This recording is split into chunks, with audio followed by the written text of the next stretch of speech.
Bonjour à tous, bonjour à vous mesdames et messieurs, plaisir encore de vous retrouver ce matin sur notre antenne avec d'ailleurs la grande équipe et la grande famille au complet comme à l'accoutumée pour vous servir jusqu'à 12 heures. Nous parlons en même temps d'un regard qui est porté sur les crédits de l'État du haut niveau intérieur. Eneo se plaint que d'autres entités publiques et d'ailleurs l'État du Cameroun devrait à l'entreprise 207 milliards de francs CFA de factures impayées. Peut-on bien comprendre ce qui peut motiver le système ou, si vous voulez, l'administration dans sa globalité à ne pas régler les factures des néos, mais surtout interpeller l'entreprise distributrice d'électricité au Cameroun à savoir comment gère-t-elle les nombreux utilisateurs des néos ou encore de l'électricité au Cameroun. Madame, messieurs, c'est un sujet qui interpelle plus d'un et nous continuons encore à regarder tout en se demandant que dit exactement l'agent de régulation du secteur de l'électricité au Cameroun sur ces questions. En compagnie de Charles-Amène Bachou, Bonbon Bengan, Isabelle Carozepet et Dominique Audrey-Yengelek, on vous l'a très bien dit, jusqu'à 12h, vous serez servi. Charles-Amène, très heureux de vous retrouver ce matin. Bonjour à vous. Bonjour Monsieur Michel Ngachou, bonjour à tous les téléspectateurs. Il semblerait que les ambassadeurs sont dans l'attente d'être reçus par le palais de Yaoundé. Certains ambassadeurs attendent véritablement qu'on puisse recevoir leur lettre d'accréditation. Ils sont nombreux, parmi lesquels l'ambassadeur d'Allemagne, l'ambassadeur de Corée, l'ambassadeur du Nigeria, du Canada, de la Suisse, l'Allemagne, Israël et la Belgique qui attendent toujours d'être reçus. Espérons qu'ils vont tous être cumulés en septembre avec l'arrivée de l'ambassadeur des États-Unis. Mais pour le moment, on se demande pourquoi est-ce que le chef de l'État ne les reçoit pas encore pour leur permettre de véritablement se déployer. Allez, question, on va dire, profonde. Bonbon Bengan, bonjour. Bonjour Monsieur Ngachou Numba, bonjour à vos chers téléspectateurs. Moi j'aime le citer. C'est au moins un administrateur civil principal de classe exceptionnelle qui a, lui, osé parler. C'est M. Abakar Ahmad, des sous-préfets à gouverneur, quand il prenait sa retraite, il a sorti un autre livre, le fameux article 2. Il dit les avantages de toute nature prévus par la réglementation en vigueur. Il a énoncé ce qui est prévu par la réglementation, mais également ce qui est non prévu, sous le vocable la chèvre brute là où elle est attachée. Lorsqu'un administrateur civil de cet ordre essaie de parler, justement, c'est pour corriger les mœurs et les pratiques républicaines. Mais est-ce qu'on le suit alors, l'administrateur? Mais merci, M. Abakar Mahmoud. C'est ce qu'on souhaite avoir. Quoique le mal soit profond, Bonbon Bengan Kanji, c'est déjà une belle approche aujourd'hui. Et on salue justement cet ancien gouverneur, Abakar Mahamat, pour cet ouvrage mis à disposition des Camerounais qui devrait absolument se l'arracher. Il faut bien sûr le dire. Isabelle Carole, bonjour. Bonjour à vous Michel, bonjour aux téléspectateurs. Vous allez bien? Monsieur Michel Ngachou. Vous dites bonjour. Je me sens en insécurité. De quoi est-elle ce matin? Je suis en insécurité. Qu'est-ce qui vous amuse, Isabelle Carole Zopet? Moi, j'ai même adressé à mon beau-fils. c'est lui qui me dira. On est en direct de vous. Moi, c'est mon beau-fils. On est en direct de vous en prie. Donc, On est en direct. votre beau-fils vous inquiète, Bonbon? On est en Non, je ne sais pas, il me On est dira. en direct, je vous en prie. Quelle est l'ambiance? Voilà. Il ne peut rien me cacher. Il ne va rien te cacher, c'est clair. Bonjour à vous, Isabelle. Allez, Dominique Audrey, bienvenue ce matin. Bonjour Michel Gachou, bonjour aux téléspectateurs. Alors, on va vous dire également, madame, messieurs, c'était un plaisir de vous savoir très nombreux. Allez, s'il vous plaît, vous abonner à la page Equinox TV. Vous êtes déjà très nombreux à le faire au quotidien, mais surtout, restez en rapport permanent avec l'information qui gravite en permanence sur notre page Facebook. Et pour ceux qui, parfois, ne parviennent pas à regarder le 20h, d'autres sujets, ils sont d'ailleurs mis pour pouvoir vous permettre de rester en phase avec l'actualité. Mais en ce qui concerne le Zénith, nous y sommes également en live. Et d'ailleurs, là-bas, c'est souvent très chaud en termes de commentaires. On prendra toujours du plaisir à vous lire. L'histoire de ce matin, Audrey. C'est l'histoire Dominique Audrey. Voilà, c'est Voilà, mieux. Dominique Audrey. J'aime ça. C'est l'histoire d'une jeune femme. Elle est âgée de 32 ans et elle nous dit que sa vie est foutue. Elle dit qu'elle a grandi dans une famille de 7 enfants où tout a toujours été parfait. Franchement, leur père a mis le paquet pour que leur vie soit une vie de rêve. Que ce soit des voyages, le luxe, les voitures, les grandes écoles, leur père a tout fait pour que leur vie soit parfaite. Au point où ils ne voulaient même pas que leur mère travaille, elle avait tout pour elle, tout pour ses besoins, vraiment, il avait tout. Malheureusement, son père est décédé aujourd'hui. Elle dit que lorsqu'elle était dans l'adolescence, avec ses petits frères, effectivement, elle n'a jamais eu à se plaindre de rien. Le père subvenait à tous les besoins, il s'arrangeait à ce que la famille ne manque d'absolument rien. Elle rencontre son premier fiancé à l'âge de 20 ans par là, et malheureusement, sans comprendre pourquoi... Mais elle a 35 ans aujourd'hui. 32. 32, ok. Donc, sans comprendre pourquoi le mariage a capoté, le garçon est parti, il n'est plus jamais revenu, et elle a eu une succession d'échecs de mariage sur sensiblement 10 années. Et la dernière en date, on l'a abandonnée la veille du mariage. Donc, après cette succession d'échecs, elle a décidé de se rapprocher d'une personne extérieure à sa famille qui lui a dit non, je vais t'amener chez quelqu'un qui a la possibilité d'interroger ce qui n'est pas physique, une sorte de voyant, et là-bas on lui a fait savoir que en fait tous les problèmes que tes frères et toi vous avez, que ce soit le manque d'école, l'absence de mariage, l'absence d'enfants dans votre famille, c'est dû à ce que votre père a fait de son vivant. Elle a été interloquée. On lui dit effectivement la richesse de votre père, la fortune de votre père a été bâtie sur du sang, sur des larmes et sur la souffrance des gens. Conséquence, beaucoup parmi les personnes à qui votre père a fait du mal l'ont maudit et vous ont maudit par ricochet.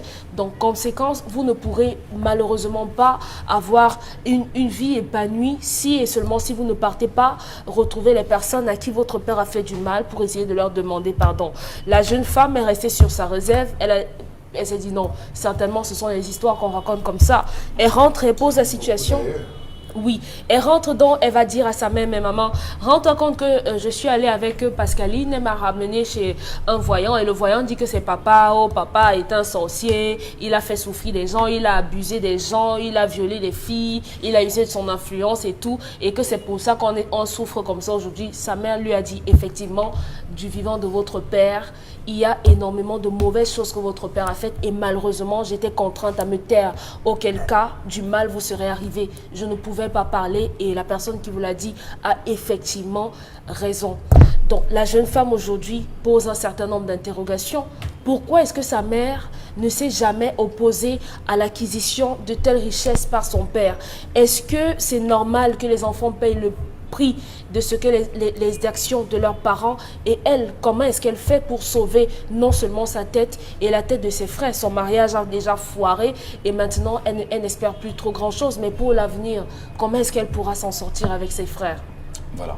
Et on va d'ailleurs ce matin saluer toutes les personnes qui se retrouveraient assurément dans cette histoire, qui peuvent se retrouver dans ce type d'histoire. Oui, et à côté de ça, on peut ajouter comme interrogation, est-ce que les femmes ont le droit d'interroger la richesse de leur mari? Est-ce que les frères ont le droit d'interroger la richesse de leurs frères? En rapport avec l'histoire. Qui interroge la richesse de qui? Si vous êtes notre frère sur ce plateau et que du jour au lendemain, vous commencez à avoir des maisons qui poussent partout dans le Cameroun, des maisons à Douala, est-ce qu'on a le droit de demander, mais Ngachou, comment tu fais pour avoir autant de chantiers en même temps? Comment tu fais pour avoir 40 voitures dans ton parking?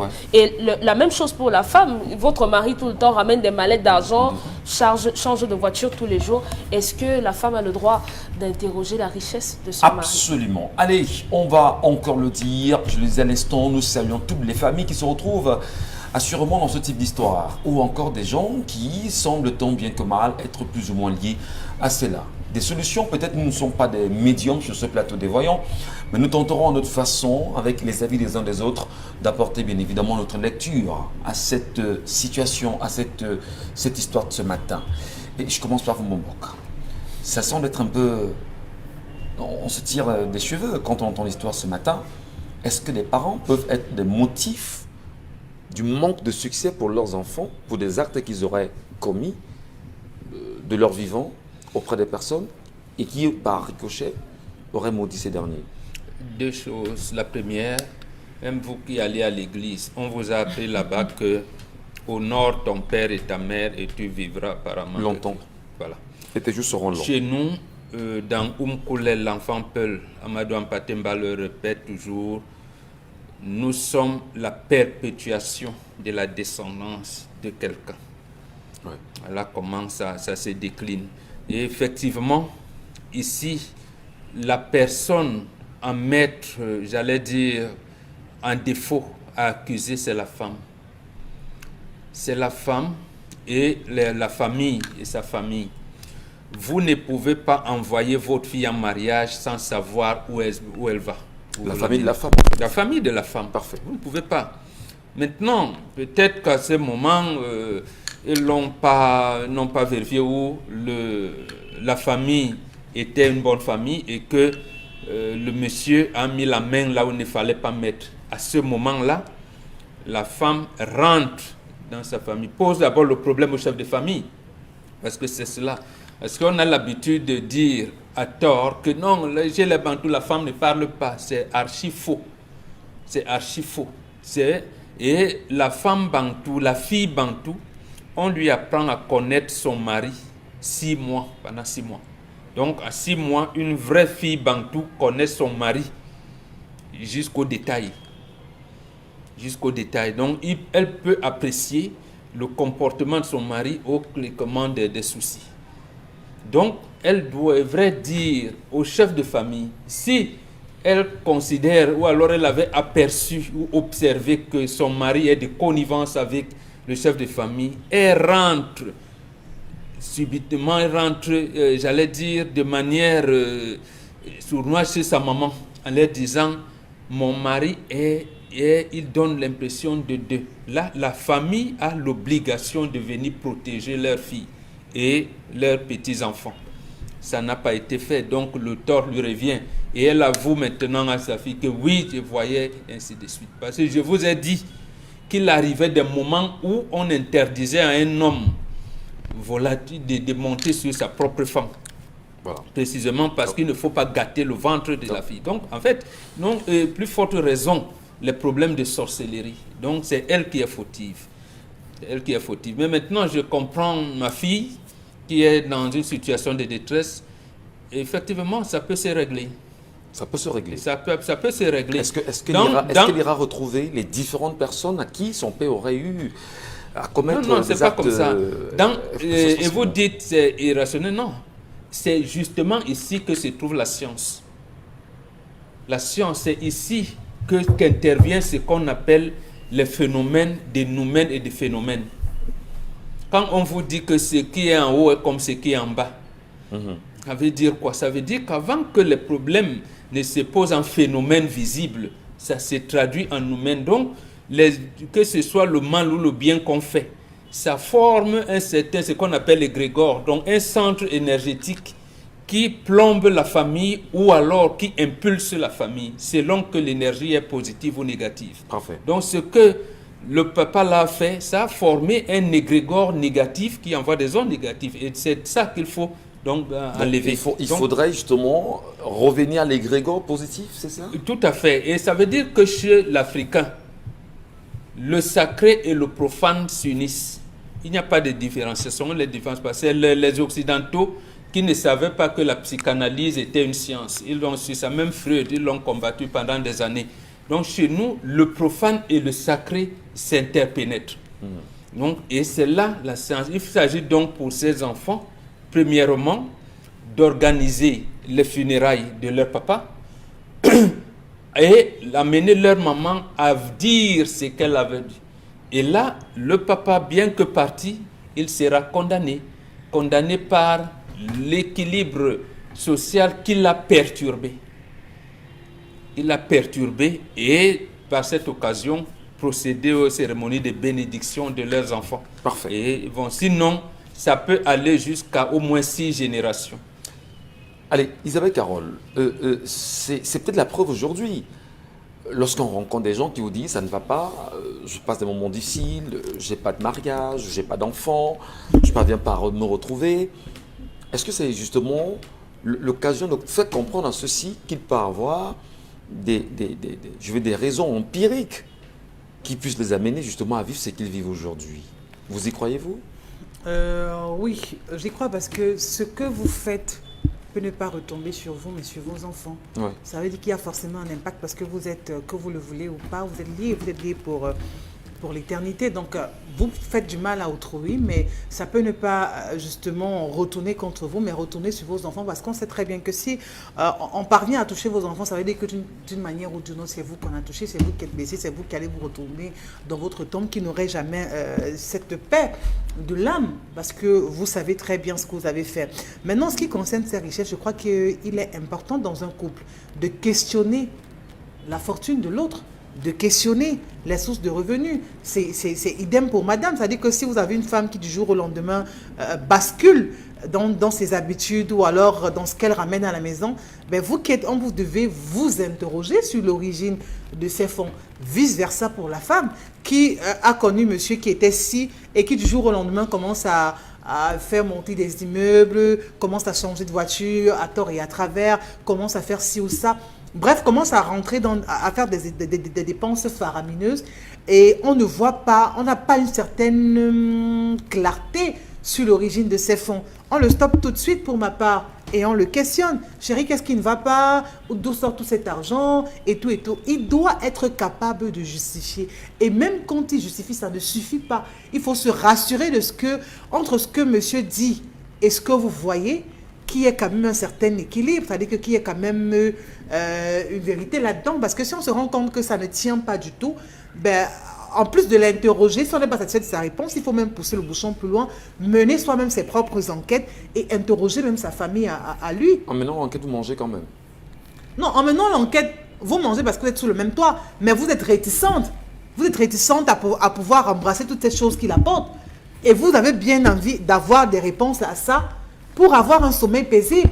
Il n'y a rien de plus cher que la paix du cœur. Il n'y a rien de plus cher que la santé. Et si vous êtes avec un homme qui vous plonge dans le doute, dans l'incertitude, qui vous plonge dans la peur, vraiment, vous aurez du mal à trouver le sommeil. Et je crois que c'est là où justement cette dame a péché. Je rejoins mon parce qu'elle devait, elle, à son niveau, essayer de tout faire pour savoir ce qui ne va pas. Maintenant, une fois qu'on comprend qu'il y a des choses qui sont louches, on stoppe ça tout de A-t-elle suite. péché ou a-t-elle été complice? Elle a péché. Elle n'a pas été... moi, je crois qu'elle a péché. Elle a péché parce qu'elle n'a pas mesuré l'ampleur des dégâts. Elle a minimisé le fait. Elle a oublié qu'elle avait des enfants qui, eux-mêmes, demain, sont appelés à construire une vie et qui, eux-mêmes, demain, devraient subir les conséquences des actes qu'elle et son mari ont dû apposer. Donc, je crois qu'aujourd'hui... elle paye tout simplement le prix. Et on imagine la douleur, on imagine le pincement qu'on peut avoir au cœur pour un parent de voir son enfant qui soit en train de stagner dans sa vie, qui ne peut pas avancer et tout. C'est tellement difficile à digérer parce qu'on a toujours cette obsession de voir nos enfants aller plus loin. Mais maintenant, de les voir être toujours sur place, de ruminer la douleur, de ruminer les échecs et tout, c'est quand même assez tragique pour cette En famille. parlant avec sa fille, justement, c'est un début de solution déjà, puisqu'on l'a entendu, sa fille est allée vers sa maman, lui poser justement ses questions, elle lui a donné des réponses évidentes. Est-ce que c'est un début de solution? Est-ce que les romans ne peuvent pas s'accentuer chez la maman? Des réparations? Vous préconisez quoi, vous, Isabelle Carrozopet? C'est dur, c'est tellement dur que je peine à me prononcer parce que même quand la maman confesse à la fille que voilà, votre père a eu à faire des choses pas très catholiques et tout, et voilà. Donc, vraiment, on a l'impression qu'elles sont en train de remuer le couteau dans la plaie parce que la fille aura du mal à supporter parce qu'elle va dire, si je suis comme ça aujourd'hui, c'est à cause de mes parents, ils n'ont pas voulu mon bien, ils n'ont pas voulu que je sois bien, ils ont tout fait pour me mettre en mal, croyant me faire du bien. Donc, je crois que elle a du mal à justifier ça, et elle aura du mal à passer, elle aura du mal à accepter, à pardonner ça de la part de ses parents. Dominique Audrey, vous, ça vous semble que l'on paye le prix des erreurs des parents ou que l'on paye le prix de son inefficacité justement à tout faire pour s'imposer dans une Mais société? c'est automatique. Bon ou mauvais, vous êtes la conséquence de ce que vos parents ont fait. Aujourd'hui, encore, les humains payent ce qu'on a appelé la malédiction transgénérationnelle. Vous vous souvenez, avec dans le jardin d'Éden, Ève qui avait donné la pomme et tout, la femme accouchera avec douleur, l'homme mangera à la sueur de son front. C'était une sorte de malédiction qu'aujourd'hui encore on continue de payer. Pourtant on n'était pas là, on ne sait pas ce que le serpent a dit, on ne sait pas ce qui s'est passé, mais les femmes pleurent lorsqu'elles vont accoucher et les hommes continuent de payer. Bon, ça reste à voir. Ça veut dire que cette fable, alors, avant de devenir ce que vous êtes aujourd'hui, vous y avez cru. vous avez servi à l'église. Donc à cette époque-là, vous y croyez et vous avez souffert de ça, malheureusement ou heureusement. La mère de cette jeune femme est à l'image de beaucoup de femmes aujourd'hui dans des foyers. Aujourd'hui, il y a des femmes qui acceptent, lorsque leur mari entre dans ce qu'on appelle vulgairement des sectes ou bien des ordres, voilà, de donner de leur corps, de donner de leur rectum pour que leur mari assiste. Parce qu'on a ramené l'histoire ici d'une femme qui, son mari l'avait donné pour qu'on... comment je vais dire ça encore voilà, si vous voulez comme ça, pour que chaque dimanche, elle donne un peu d'elle par son rectum, tout le temps, pour le bénéfice de son mari. Et elle était complice et elle a fait jusqu'à ce qu'elle soit fatiguée et qu'elle vienne dénoncer. Aujourd'hui, toutes les femmes veulent aller à Dubaï. Toutes les femmes veulent que, lorsqu'elles arrivent à La Réunion, elles garent une très grosse voiture avec beaucoup de musique dedans, une voiture climatisée. Aujourd'hui, elles veulent avoir les dernières greffes. Elles veulent l'avoir. Parfois, d'une certaine façon, elles poussent les hommes à faire l'impossible, l'impensable pour pouvoir le leur offrir. Parce que vous serez avec un homme à la maison. Tu n'as pas vu ma voisine là, hein? Toi aussi tu es même quel genre d'homme. Tu crois que si tu m'achètes une greffe de 300 000, ça va te faire quoi? Ça va te tuer, hein? Tu ne vois pas aussi que, est-ce que je ne peux pas aussi être comme, est-ce que je ne devrais pas, est-ce que je ne mérite pas? Pourquoi Dieu m'a puni avec un homme comme ça et tout? Donc l'homme qui vous aime va dire vraiment, je ne veux pas qu'elle parte et il faudrait que je fasse tout pour la retenir. Et parfois, dans certains cas, il se retrouve à faire l'impensable. C'est quelque chose qu'on ne peut pas expliquer, qui est injustifié, se retrouver dans ces choses-là. À côté de ça, on a une catégorie de femmes qui est consciente que son mari abuse des enfants des gens.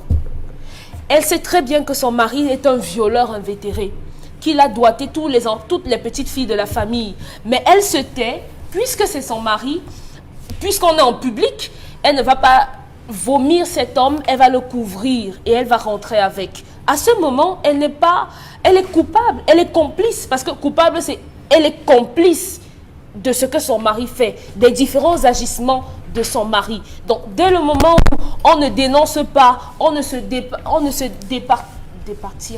Oui, on parvient pas à se départir. Oui, de cela, on est totalement comptable et responsable au même titre que la personne qui pose l'acte. Charles Hamel dit généralement ici qu'il est malsain de passer lorsque vous trouvez 3 personnes au milieu de ces 3 personnes, parce que ce soit la personne qui a entendu, qui a assisté et qui est passée à ce moment-là, s'il y a quelque chose, vous êtes tous coupables au même titre. Donc cette femme, tout ce que ses enfants subissent aujourd'hui, elle en est responsable, elle est coupable parce qu'elle a mangé de cet argent. La première fois que votre mari ramène un argent que vous ne comprenez pas, vous êtes totalement... Non. Très cher. Si je sais que mon mari touche 120 000 à la fin du mois et que par des avantages et autres, il peut se retrouver à 200 000, ça c'est logique et c'est normal.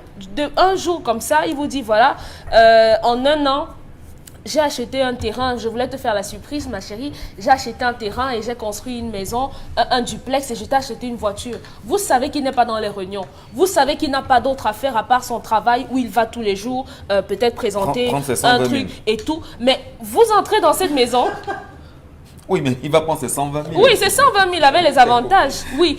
Donc, et en plus, il y a les Njomba qui doivent grignoter pour elle. Mais il vous ramène une maison et une voiture et un terrain. Et vous ne vous interrogez pas. Vous entrez simplement, vous faites les TikTok sur votre salon avec les carreaux et tout pour narguer le monde. Non, non, chère dame. Il faudrait que cette jeune fille, qu'elle aille à l'église, qu'elle rencontre un prêtre exorciste. Il y a un son pour elle? Il y a beaucoup de psaumes. Il y a le psaume, il faut lire Deutéronome, il y a le psaume 143, le psaume 23, Charles amène les mots de tête, il y a le psaume 30 et il y a le psaume 120 qui peuvent l'aider à... On va poursuivre. On va poursuivre justement, Dominique Audrey. C'est également des solutions. Charles Hamel, ce matin, en regardant cette émission pour des femmes qui assurément se retrouvent dans des complicités avec leur mari pour faire du mal aux enfants des uns et des autres, conscientes également qu'elles ont d'autres enfants, elles ont eux aussi des enfants qui doivent d'une manière ou d'une autre subir de leurs actes. Qu'est-ce qu'on peut dire à ces femmes ce matin qui nous regardent? Qu'est-ce qu'on peut leur apporter comme conseil? Et qu'est-ce qu'on peut dire aux enfants qui peuvent également être conscients que papa et maman seraient impliqués dans des choses très compliquées pour qu'on puisse retrouver un équilibre dans la famille. Quels j'ai lu Deutéronome chapitre 31. Je vais aider Dominique Audrey. On dit là-bas, je mets devant toi la bénédiction, la malédiction, le bien et le mal. C'est toi qui choisis. Le libre arbitre. Oui, c'est pour ça que j'en viens à ce libre arbitre. Mais vous oubliez une chose, c'est que l'Afrique, avant toute chose, c'est la parole. En Afrique, on s'en fout. En Afrique, vous direz, tu vas me faire quoi? Tu es qui?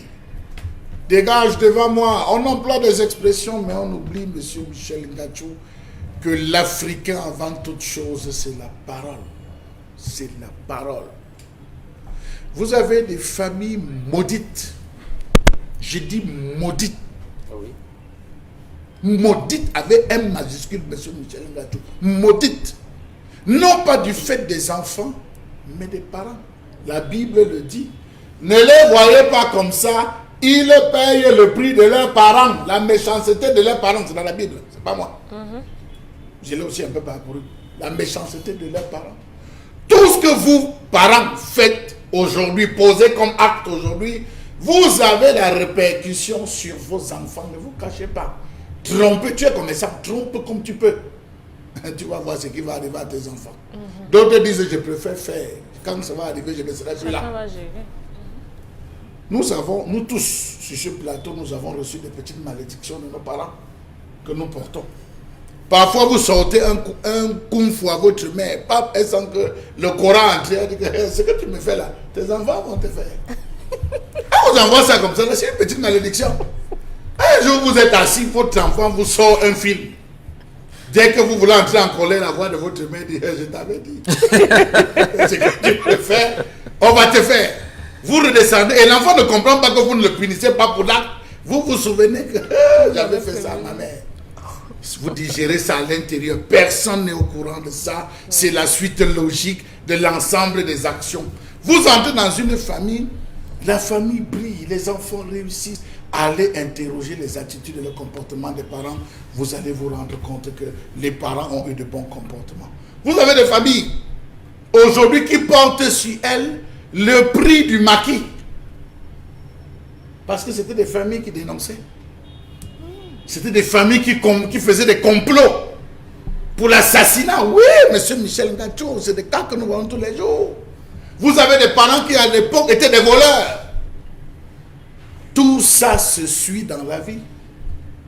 C'est l'enfant qui à un certain degré devrait poser la question de savoir, mais bon Dieu, tout ceci m'arrive, pourquoi? Ça n'a pas commencé à l'arrivée lorsque ça loupe pas avec le mariage. Ça commence avec les examens. Ça commence avec les affaires. Il y a des... Monsieur Michel Ngachou, vous avez dans des familles des hommes qui sont des loups. Je dis des loups. Vous avez des hommes dans des familles qui sont des chacals. Ou des hyènes, monsieur Michel Ngachou. Dire qu'ils sont très violents. Non, je dis pas violents, mais je dis... C'est des gens qui sont terriblement méchants, même par le regard. Comment la femme peut-elle se lever pour gueuler? Il y a des papas qui terrorisent leurs femmes. Je dis que quand l'homme commence à gronder, la mère pisse, les enfants sont là et pissent sur elle. Je vous le dis. Je parle, les gens nous regardent. Des hommes qui étaient... C'est-à-dire que la voix seule. Ils sont allés compliquer. D'autres qui ont fait. La maman, qu'est-ce qu'elle fait? Elle ne peut que protéger la vie. Parfois, on prend les enfants, on amène en cachette, on va au travail sur les enfants, on rentre, si votre père vous pose une question, n'ouvrez pas la bouche. Il y a beaucoup de secrets que les familles portent. Cette fille a découvert en posant la question à sa maman, est-ce que sa maman a vidé? Vous avez des gens qui emploient d'autres personnes dans des entreprises, qui les prennent pour des projets, dans des chantiers. Le gars vient dans votre chantier. Après 3 mois, il dit que le mur est penché. Hein. Vraiment, le mur n'avait pas droit. Sors d'ici, je ne te paye pas. Mon maudit maçon. Le gars part, il pleure là. Il s'en va. Vous prenez le charpentier, il vient là. La champagne n'est pas finie vraiment. Je croyais que tu étais un bon charpentier, tu ne vaux rien. Beaucoup de gens construisent des maisons comme ça. Un bon matin, la maison s'écroule. Oh la malchance, oh la malchance. Vous voyez des gens qui vont prêter de l'argent pour construire leur maison. Ils ne remboursent pas. Le monsieur vient demander, on avait fait les papiers. Il dit, ok, pas. 3 jours plus tard, le feu déclenche dans ta maison. c'est chacun qui est responsable de sa propre turpitude et parfois ses actions se répercutent sur les enfants vivement. Et c'est là où j'interpelle. Ce n'est pas du pouvoir de la mère, c'est du pouvoir des chefs de famille de dire tout ce qui a été fait. Et on le fait généralement, et je termine par là, lors du deuil. Voilà pourquoi on dit vous enterrez trop les gens comme des occidentalisés. Enterrez les Africains comme les Africains. Lorsque le corps est là, avant qu'on ne le pose en terre, le chef de famille prend la parole et procède à la rupture. Il y a ce qu'on appelle la rupture de tout ce qui a été fait avant, pendant et qui pourra être fait après. Il y a des pardons, il y a beaucoup de choses qui se passent la nuit. Avant l'inhumation, revenez à ces comportements pour permettre à vos enfants d'être bien. Merci beaucoup. Merci beaucoup, cher Lamel Mathieu. Et ce matin, d'ailleurs, dans l'histoire proposée, vous aussi que nous regardez certainement, avez aussi des histoires pareilles. Comment avez-vous trouvé des solutions? Comment en êtes-vous sorti d'ailleurs? Et quelles sont les orientations qui vous ont été données afin de retrouver bien sûr la paix et l'équilibre au sein de vos familles? C'est aussi important d'interpeller les uns les autres pour avoir une belle attitude en société et surtout respecter les humains. Lorsqu'on prend des engagements d'une manière ou d'une autre, tenons-nous toujours prêts à les honorer. Quoi qu'il soit difficile, il faut toujours prendre la peine de les honorer. Restez sur Equinox, madame, monsieur, et c'est le Zénith.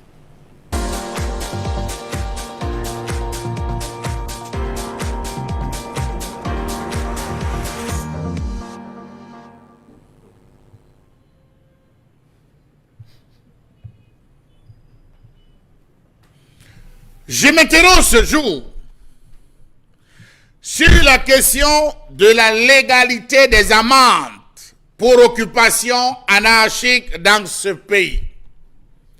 À Douala, la capitale économique du Cameroun, il est désormais passible d'une amende pour le stationnement illégal sur le trottoir, dit-on. Les contrevenants à ces textes s'exposent aux sanctions allant de 10 000 francs CFA à 250 000 francs CFA d'amende. Par exemple, le stationnement d'une motocyclette sur le trottoir est passible d'une amende de 10 000 francs CFA. Pour le stationnement d'un véhicule ordinaire sur le trottoir, le propriétaire coopérera d'une amende de 25 000 francs CFA. De même que pour l'établissement d'un commerce, laverie, garage, salon de coiffure, menuiserie, bar ou d'une limonadière. Pour un pick-up, ce sera une peine de 50 000 francs CFA. En ce qui concerne un véhicule gros porteur ou un conteneur, les contrevenants devront payer 200 000 francs CFA. Le dépôt de matériel de chantier sera sanctionné d'une lourde amende de 250 000 francs CFA. Le dépôt de tout autre objet sera passible de 10 000 francs CFA d'amende. Dans le cadre de l'opération Restituer le trottoir aux piétons, lancée par le maire de la ville de Douala, de nouvelles amendes ont été infligées par arrêté numéro 038A/CUD/CAB.maire/2021, en violation des dispositions de la loi numéro 2009/019 du 15 décembre 2009 relatif aux taxes locales sur l'usage temporaire de la voie publique et les droits de mise en eau. Comment comprendre cette décision du maire de Douala, Roger Mbassadine, d'infliger des amendes pour occupation anarchique des trottoirs alors qu'il existait déjà une loi qui porte sur le sujet? Oui, on est tous d'accord qu'il faut restituer le trottoir aux piétons, mais avait-on nécessairement besoin de créer un arrêté fixant des amendes alors qu'il existe déjà dans nos textes d'importantes mesures, des dispositions prises pour ce faire? Était-ce de sa responsabilité de fixer des amendes? Point de question, point d'interrogation. Que deviendra donc l'OTVP? Occupation temporaire de la voie publique payée par l'ensemble des occupants du trottoir sous forme d'étiquette. Comment comprendre le fait pour l'arrêté numéro 038A/CUD/CAB.mai d'entrer en contradiction avec la loi numéro 2009/019 du 15 décembre 2009 portant fiscalité locale, régissant l'occupation temporaire de la voie publique et les droits de fourrière? Comment a-t-il pu ignorer la loi de finances de 2005 qui transfère à l'administration fiscale la gestion des infractions et de recouvrement prévues par la loi numéro 96, base 07 du 8 avril 1996, relative à la protection du patrimoine routier national? A-t-il pris connaissance de l'ensemble de ces textes avant de pouvoir se prononcer sur la question de la restitution du trottoir et des amendes? Point d'interrogation. Comment comprendre cet arrêté lorsqu'on sait que l'occupation des trottoirs et autres espaces est classifiée dans les infractions du patrimoine routier, dont la gestion financière a été transférée depuis 2005 à l'administration fiscale? L'on sait que les objets abandonnés sur la voie publique sont mis en fourrière et le tarif des droits de fourrière bien connu. Lorsque vous arrivez à Youpoué, qu'on a ramassé vos effets, qu'on a confisqué, qu'en fourrière, vous avez des droits. L'amende, on connaît. Les taxes que vous devez payer, c'est connu. Comment comprendre que l'équipe du maire de la ville ne s'est pas fixée sur les seules dispositions légales prévues dans le livre 3e du Code général des impôts? La loi numéro 96, base 07 du 8 avril, portant protection du patrimoine routier national et ses textes d'application traitent des infractions sur le patrimoine routier, mais ne fixe pas d'amende pour le cas d'occupation non autorisée de l'emprise de la route. Autre précision, cette loi indique juste que la libération de l'espace doit se faire aux frais de l'occupant. Que dit de la loi numéro 2009, base 019 du 15 décembre 2009 portant taxe locale, réglementant l'occupation temporaire de la voie publique, les frais de stationnement et les saisies? Elle précise à l'article 3, alinéa 1, qu'une collectivité territoriale ne peut percevoir un impôt, une taxe ou une redevance que si elle est instituée par la loi, votée par l'organe délibérant et agréée par l'autorité compétente. Autorité. Alinéa 2. Les taux de perception des impôts et prélèvements des collectivités territoriales sont déterminés en concertation avec l'organe consultatif en tenant compte des marges fixées par la loi. Comment comprendre que l'autorité municipale vienne à créer des contraventions de 4e classe ou catégorie? N'est-ce pas la responsabilité du Parlement? Comment comprendre cet arrêté lorsqu'on sait que la ville de Douala souffre d'un énorme problème de parking? La mairie de la ville est allée jusqu'à diviser les chaussées, créer des sens interdits incompréhensibles et fabriquer sur la chaussée des parkings. Que dire du fait pour la mairie de la ville d'avoir divisé la chaussée en deux, empêchant ainsi la bonne circulation? Que fera-t-il des autorités qui prennent de l'argent pour ces stationnements? Avant de punir, il faudrait créer des parkings, aménager les marchés, mettre des plaques interdisant la vente ou l'exposition de toutes choses sur le trottoir. L'arrêté du maire de la ville n'aura de sens que si il existe des parkings pour voitures de toutes catégories. Si un gros porteur voudrait stationner en plein aqua, sortant de l'ouest, il stationne où? Question. S'il faudrait que nous ayons des pick-up, des bus, ou alors des camions de certains poids, où vont-ils stationner? Telle est la question à laquelle il faudrait d'abord répondre avant de penser stationner. Nous avons depuis ces jours des camions, lorsque vous partez de l'école publique, lorsque vous allez de Feu Rouge, Bessengue, jusqu'à l'entrée de la gare, vous prenez l'axe d'entrée de la gare jusqu'à Ndokoti, vous avez des camions bizarres, des entreprises brassicoles, des entreprises industrielles qui stationnent comme bon l'ensemble sur ces axes et au calme sur la chaussée, et aussi ils vont se retrouver à payer sans avoir de parking. Question. Le Premier ministre avait déjà arrêté les taux concernant le stationnement et le TVP. Il faudrait plutôt s'en contenter, plus s'y conformer plutôt que d'en crier. La preuve, depuis quelques jours, les agents de la mairie disent que l'OTVP c'est pour la mairie et les amendes c'est pour la communauté urbaine. Monsieur le maire, faites le distinguo entre ces différents pour permettre à tout un chacun de pouvoir s'entendre. Sinon, d'ici à là, vous verrez des grosses bagarres entre vos différents agents sur le terrain. Merci infiniment, cher Lamel. Merci encore à ceux et celles qui, ce matin, se retrouvent dans cette question évoquée par cher Lamel sur ce plateau, dans sa colère. Et on va ensemble tenter au mieux de mieux s'expliquer cela. Bonbon Bengan, vous l'avez très bien entendu, vous l'avez très bien saisi. Va-t-on dire finalement que le désordre en même temps serait légitimé par les autorités municipales des villes, notamment ici à Douala, on va dire, tout en bafouant d'ailleurs la loi et les dispositions qui vont avec. Oui, absolument. Absolument. D'abord, la loi ne veut pas mettre les autorités administratives devant leurs responsabilités. Lorsqu'on parle de l'emprise de la voie publique, parce que c'est comme ça qu'il faut d'abord comprendre, la voie publique, c'est la chaussée, les trottoirs, et ainsi de suite. Et maintenant, il y a un écart entre la route, la chaussée et le trottoir et un autre espacement après. Ça relève du domaine des autorités administratives, l'emprise de la voie publique. Mais vous voyez, comme le sous-préfet, le préfet ne peuvent pas délivrer des reçus de la voie publique, c'est le maire de la ville qui s'en occupe. Mais ça, c'est le gombo de l'autorité administrative. Il reste donc maintenant à la mairie de la ville de voir le reste de l'assainissement urbain. Article 2. Le reste de l'assainissement urbain. Par exemple, il est conseillé, il est établi que avant que la population ne s'installe, il faudrait procéder par la voirie. Donc, vous faites votre traçage de route, l'adduction d'eau et l'électricité. Mais malheureusement, ça ne se fait pas comme ça.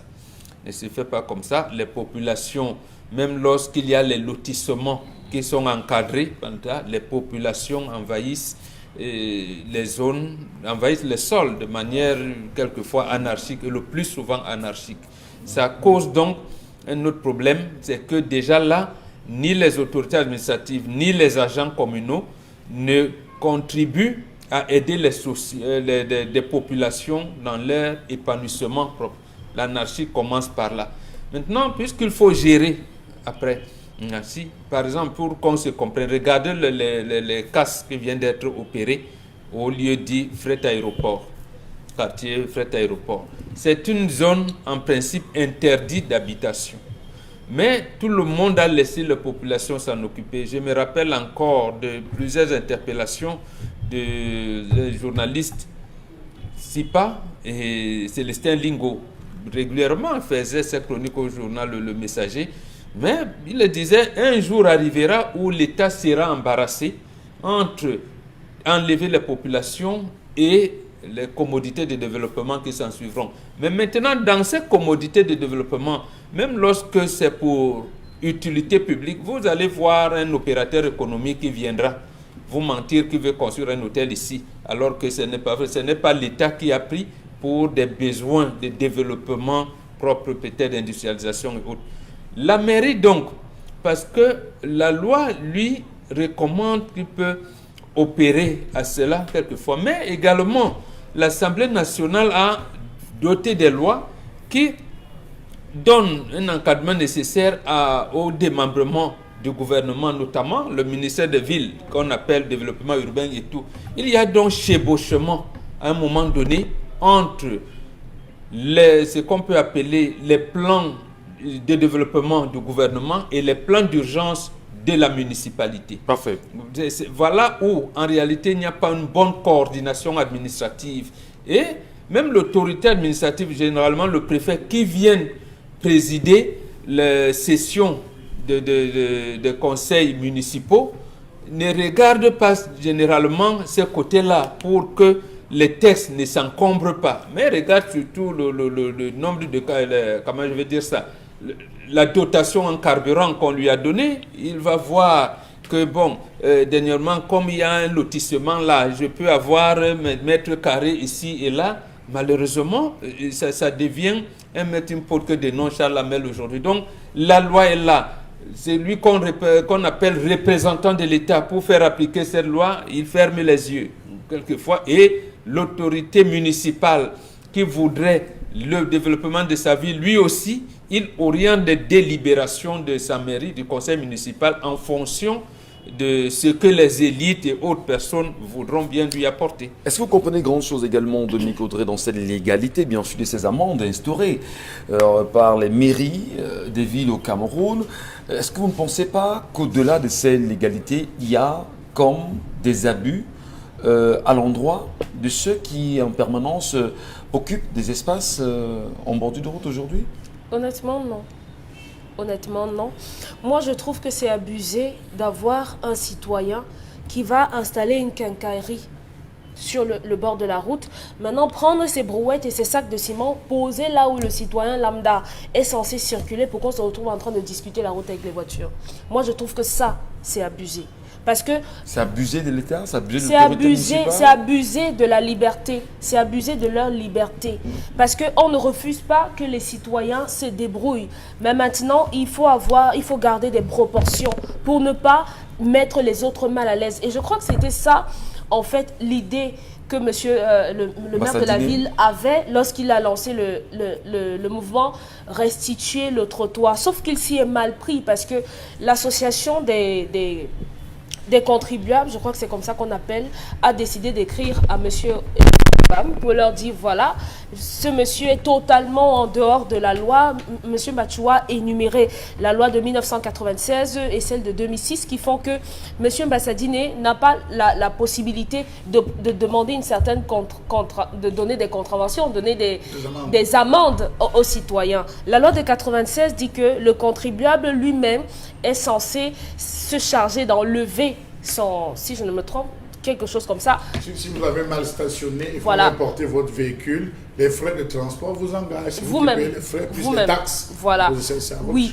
Donc, et à côté de ça, celle de 2006 fait que monsieur n'a pas le droit de prendre l'argent parce qu'il y a déjà une institution habilitée à collecter ces taxes-là. Donc, à ce niveau, on peut dire qu'il a un peu tapé poteau, comme on dit en Côte d'Ivoire, parce qu'il aurait dû prendre attache avec d'autres administrations pour asseoir cela. Si ce sont des mesures de dissuasion, ça a été très mal organisé. Ça a été très mal organisé. Demander 250 000, je crois que la somme est tellement forte que oui, personne n'aura envie de stationner, de se faire prendre. Mais 25 000 aux gens qui improvisent les salons de coiffure sur les trottoirs, des gens qui improvisent les quincailleries sur le trottoir, je crois que oui, c'est justifié. Parce qu'on n'a pas à avoir des gens qui marchent sur la route, parce que vous n'avez pas encore vu. Les camions ramassent des gens lorsqu'ils perdent, par exemple, le frein pendant qu'ils sont en train de circuler. On n'a pas le droit de marcher sur la chaussée. Mais maintenant, nos frères doivent reculer. Maintenant, il faut trouver des mesures d'accompagnement. Il faut trouver des moyens pour mieux les installer, pour qu'ils ne gênent pas. Monsieur Mbachoua a évoqué qu'il y aurait des bagarres. Oui, des bagarres peuvent éclater parce qu'au final, ils vous diront, nos enfants n'ont rien à manger. Vous voulez qu'on aille où? Vous voulez qu'on s'installe où? Donc, si vous ne nous encadrez pas, vous allez devoir nous subir ici. Donc, les mesures doivent se faire de façon conjointe et monsieur, malheureusement, face à la loi, ne peut pas être au-dessus. Je vais convoquer bien sûr Spinoza qui disait que les lois sont faites pour être violées. Je pense bien, je peux me tromper. Violées par ceux qui sont riches. Voilà, parce que si un autre... Toutes les lois votées servent avant tout les riches. Voilà. Qui se retrouvent à les violer. Très bien. Les lois sont faites pour être violées. Hein, Isabelle Carrozopette. Aujourd'hui, vous croyez que malgré, je vais dire, les légalités autour des amendes, et qui constituent bien sûr des éléments de loi au niveau des municipalités, les populations peuvent-elles vraiment les respecter au Cameroun sans rechigner? Les populations ne peuvent pas respecter cela sans rechigner. Même en rechignant, ils ne respectent même pas. On a vu le maire de la ville parler de son projet restituer le trottoir aux piétons. Oui. Où en est-on? Bon, il est en chemin. Ah bon? Il est en il chemin. est en quel chemin? chemin. Vraiment, il est sur quel chemin? Faites un tour par la douche. Non, vraiment. À restituer le trottoir aux piétons, moi jusqu'ici, vraiment ça tout. vient progressivement. Oh oui, mais c'est tellement lent il a- qu'on se pose bien la question de savoir si un jour ça pourra arriver Est-ce à qu'il a les son moyens terme. pour? Est-ce qu'il a le personnel pour? Est-ce qu'il a l'effectif nécessaire? Justement, on avait parlé dans les distractions sur ce plateau. Alors aujourd'hui, je pense que le problème que Salamé pose à travers la colère, c'est un problème d'incivisme d'abord à la base. Ça, il faut d'abord dégager les différentes responsabilités. Parce que lorsque vous... Mais surtout comprendre la légalité des amendes. imposées. Quelle est la légalité des amendes? On paye dans quelle caisse? Non, pour les amendes, c'est pour ça que je veux d'abord poser le problème au niveau d'abord de l'incivisme, parce que je veux dégager les responsabilités de chaque personne là-dedans. Maintenant, en ce qui concerne d'abord l'incivisme, il faut d'abord que chaque citoyen essaie d'être conscient.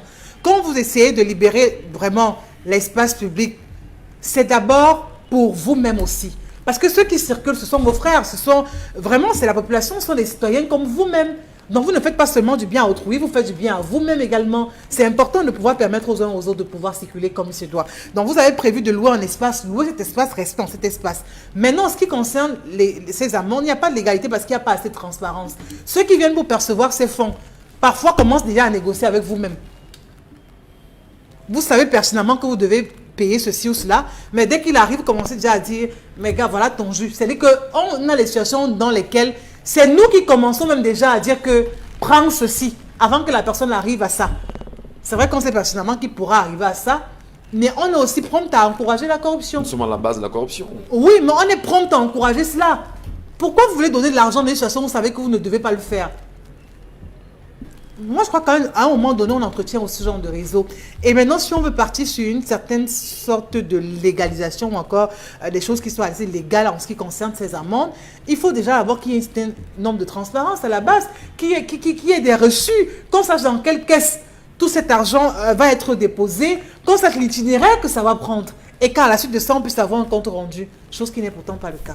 Dire finalement que c'est à travers cette question qu'on peut mieux comprendre pourquoi certains maires sont bougrement riches dans certaines municipalités, ou même encore des questeurs, ou je vais même dire ceux qui gèrent parfois les caisses des mairies aujourd'hui, sans pour autant avoir une réelle traçabilité. Merci à vous. Notre compagnie regarde d'ailleurs porter sur les nombreuses populations du Cameroun qui se retrouveraient sur des terres, dit-on aujourd'hui, appartenant à l'État. Et on le sait que depuis quelques jours quand même, l'Assemblée nationale, les députés ont dénoncé les pratiques et les irrégularités dans la gestion de la réforme foncière au Cameroun. Et une question arrive d'ailleurs, souvenez-vous, au moment où on a déguerpi des populations au niveau de Newton Aéroport ici, dans la ville de Douala, des nombreuses irrégularités qui auraient amené bien sûr les députés à se demander quels sont les éléments qui encadrent l'obtention d'un espace foncier au Cameroun, mais surtout comment comprendre que des grands opérateurs économiques aient choisi aujourd'hui de confisquer les terres à tous les niveaux que ce soit dans la société. Mais va-t-on justement le dire qu'après cette plénière, on en est sorti avec une solution viable ou pas? Les questions restent encore très attendues. Et qu'est-ce qu'on peut bien sûr filtrer de cette plénière sur cette question, cette question foncière aujourd'hui au Cameroun? Allez, nous poursuivons sur la main pour sortir de la question des amendes ou encore de la légalité des amendes imposées au niveau des communautés, on va dire au niveau des mairies des villes au Cameroun. On se rend compte au final qu'il y a une supercherie. Supercherie au moment où il y a des textes d'application, ou du moins des textes qui sont appliqués à des citoyens, mais la mairie choisit ou choisirait, si elle veut, de faire appliquer d'autres taxes en dehors de ceux que les citoyens payent déjà. Qu'est-ce qu'on peut dire, M. Mathieu? Il faut partir même déjà de la nomination d'hier, de l'annonce de la nomination de certains responsables dans les collectivités territoriales décentralisées par le ministre des Finances, pour comprendre qu'on se demandait, vous vous rappelez ici là, quel est même le rôle du ministre de la décentralisation et du développement local. Monsieur Michel Ngachou, j'ai assisté à une scène il y a quelques jours, des agents de la mairie qui arrivent à Bépanda, qui trouve un monsieur qui a mis une brouette, une pelle bêche dehors. Il a mis une série, il a fait un package de vente de package. Et les gars arrivent, ils décident de transporter en disant qu'ils tombent sous le coup des amendes fixées tout récemment par l'arrêté numéro 00038, tout ça du maire de la ville, occupation anarchique du trottoir. Le gars dit, je paye l'OTVP, voici mes factures, je paye pour occuper, je paye. On lui dit, monsieur, vois ça avec la mairie de Douala 5. Nous, c'est la mairie, tu vas payer 250 000. On ramasse tout, on s'en va. Alors, je cherche à comprendre en disant, mais qu'est-ce qu'ils font de même? Qu'est-ce qu'ils font de cette décision? Regardez la ville d'Aqua. Pour un peu que vous serrez, vous stationnez mal, Vous prenez tout le long du boulevard, on a déjà divisé la chaussée en deux pour pouvoir stationner. Et comptez, placez-vous à partir de salle de fête jusqu'à la première entrée là, au rond-point d'Alip. Vous allez vous voir que l'espace qu'on a matérialisé, c'est pour au maximum 20 voitures, pas plus. 20 voitures, pas plus. Or, dedans, il y a des services. Vous avez plein de personnes qui ont des bureaux, des entreprises et tout. Ils se retrouvent à pouvoir stationner. D'autres sont obligés d'aller sur le trottoir pour éviter qu'on se retrouve à aller mettre les sabots, monsieur Michel Ngatsou. Cela démontre clairement que la mairie de la ville a échoué. Que la conception de l'ancien délégué à la communauté urbaine Tonin, de penser qu'on devait créer à tort et à travers des sens interdits pour favoriser des trottoirs, pas des parkings. Parce que c'est ça. Cette affaire, les gens n'ont pas compris. Cette affaire des parkings est née parce qu'on s'est dit, mais voilà, on va faire comment? Partout, on monte, on descend. Les gens occupés les deux voies, on ne parvenait pas à circuler. Ok, faisons de ce sens un sens, une seule voie. Et on aménage, on divise en deux, on aménage là où les gens pourront stationner. Qu'est-ce qui coûte à la mairie?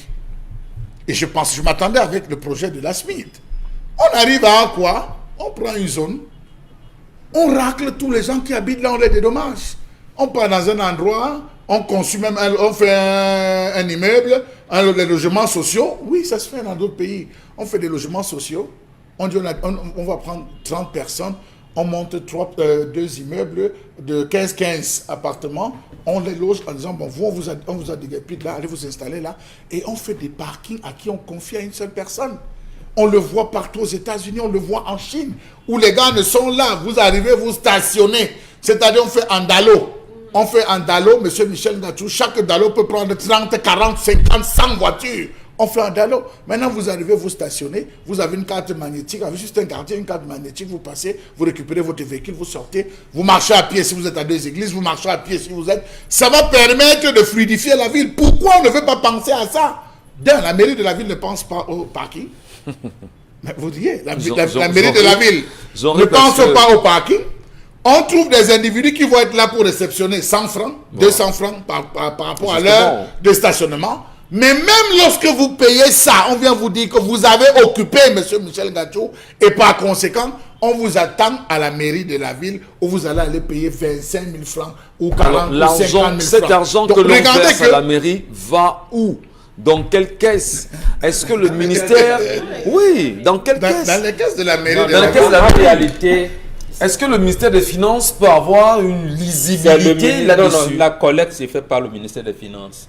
Parce qu'en fait, la nomination des receveurs municipaux... Non, nous parlons de... Oui, justement, parce que les collectes, la mairie ne met son nœud là-dedans que sous le contrôle de l'État qui est représenté par un agent du ministère en charge des Finances. Petite question, Bonbon. Oui. En ce qui concerne le projet restituer le trottoir aux piétons à Douala, on sait déjà que c'est contesté absolument. Non, le projet est bon. Non, le projet est bon. Le projet est très bon. Le projet est bon. C'est des amendes. Non, le projet est bon, oui. Mais on se rend compte aujourd'hui qu'il y a une association qui est sortie pour dire que non, nous disons non, nous ne pouvons pas parce que la loi ne permet pas à M. Bassadine de prélever des amendes. Là, on est tous d'accord. Alors, lorsque l'on commence à prélever ces amendes-là, en violant la loi, est-ce qu'on ne va pas dire, est-ce qu'on ne va pas se poser les questions de l'endroit où l'argent va? Voilà. Non.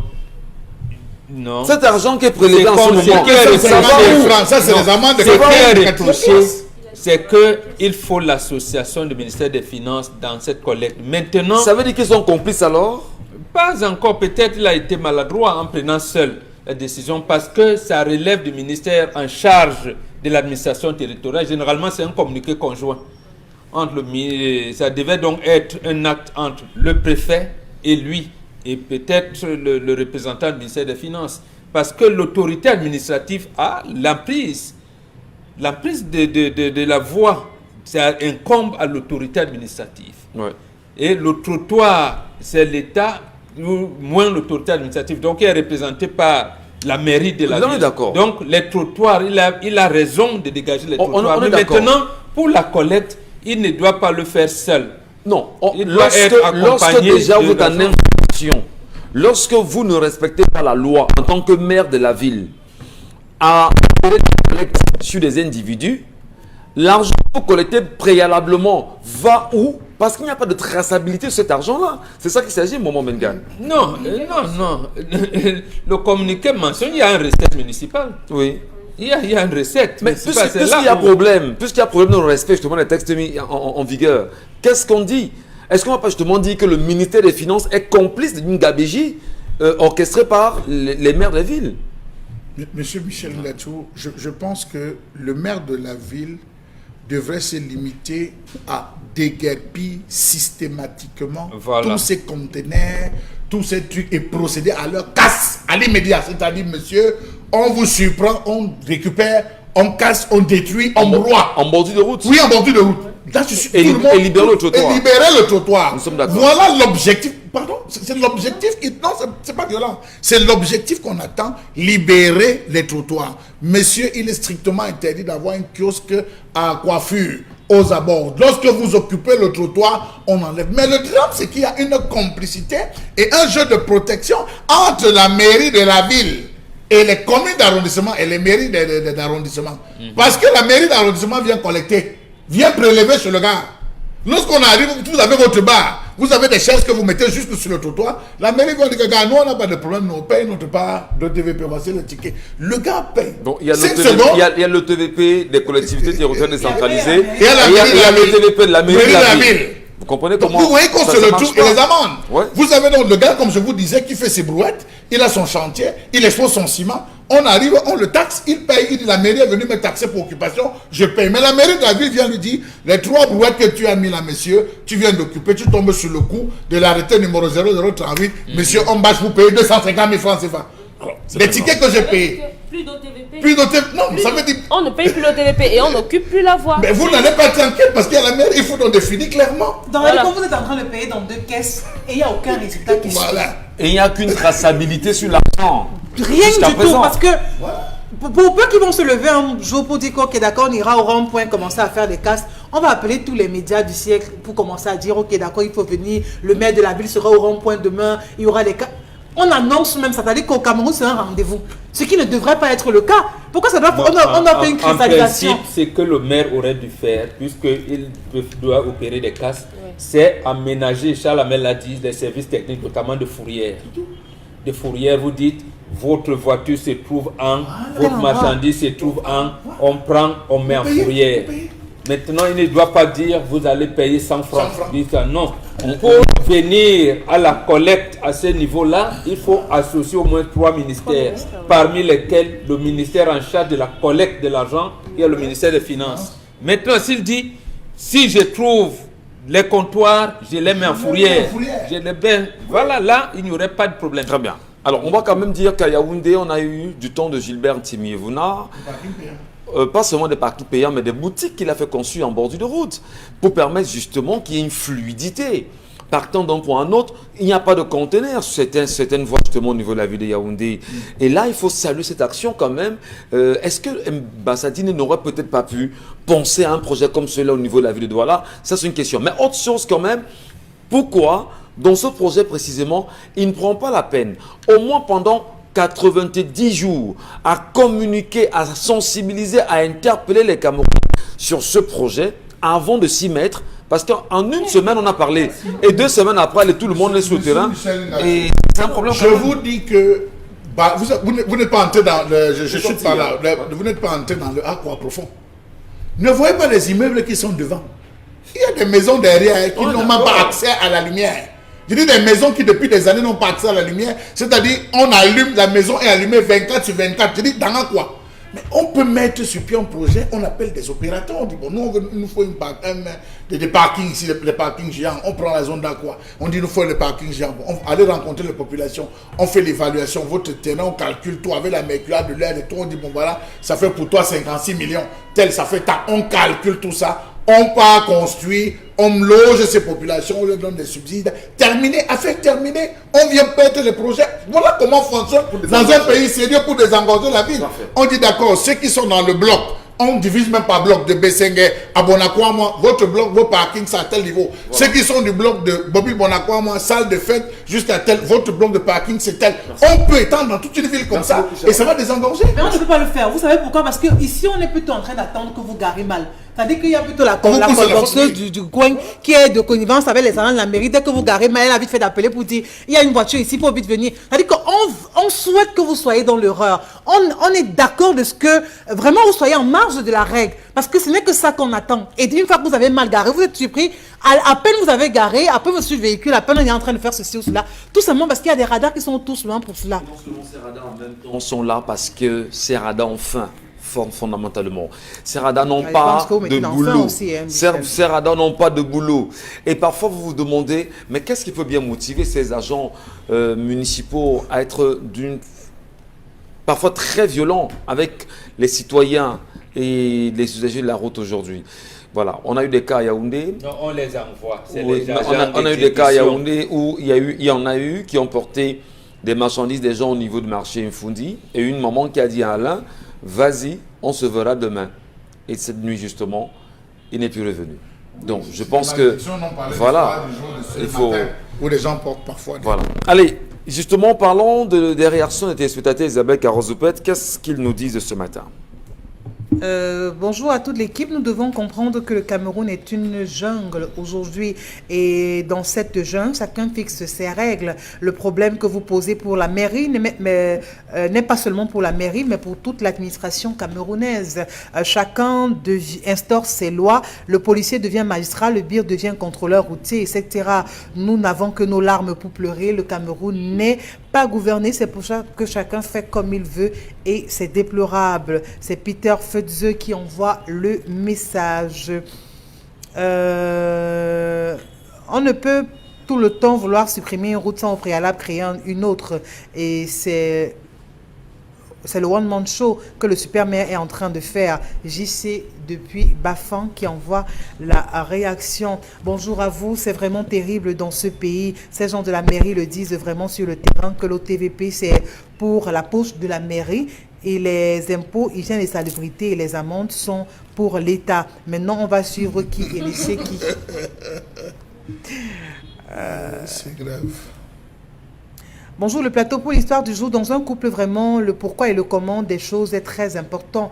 Donc moi, je suis d'accord avec Mombok en vue d'une éventuelle transcendance. Les femmes sont des mystères. Même Dieu ne peut rien faire dans cette situation. Baradouka depuis Banga qui envoie la réaction. La colère de Charles Hamel est très pertinente, mais moi je pense qu'il y a l'irrationalité dans les comportements des citadins, ce qui donne aux différents maires la possibilité de devenir riches à partir des amendes imposées. S'il y avait des bons parkings, je vous assure, les Camerounais allaient bien stationner. Voilà. Même s'il y avait des pouvelles, on n'allait pas jeter vraiment. Je dis encore. Bon, je pense aussi. Ça n'aurait pas lieu. Ça n'aurait pas lieu. Pensons-le quand même. Est-ce que les Camerounais sont suffisamment outillés, je vais dire, au niveau des textes de loi qui peuvent encadrer les collectivités territoriales décentralisées pour savoir que la loi ne me permet pas de faire ci. Je ne dois pas faire ci. Parce que si je fais ci, je serai amendé. Est-ce qu'à un moment donné, le problème n'est même pas posé au niveau de l'ignorance de nos populations aujourd'hui? Je vous ai parlé du livre de l'ancien gouverneur Abakar Ahmad. Il a expliqué le fameux article 2 qui dit « Les intéressés auront droit aux avantages de toute nature prévus par la réglementation en vigueur. » Ces avantages, on les connaît. Salamel a énuméré certains-uns là pour le deux. Mais les autres avantages non énumérés, qui veut dire la chèvre broute là où elle est attachée. Je veux dire, vous ne verrez nulle part qu'on doit prendre l'emprise publique. Mais les autorités administratives prennent l'empreinte.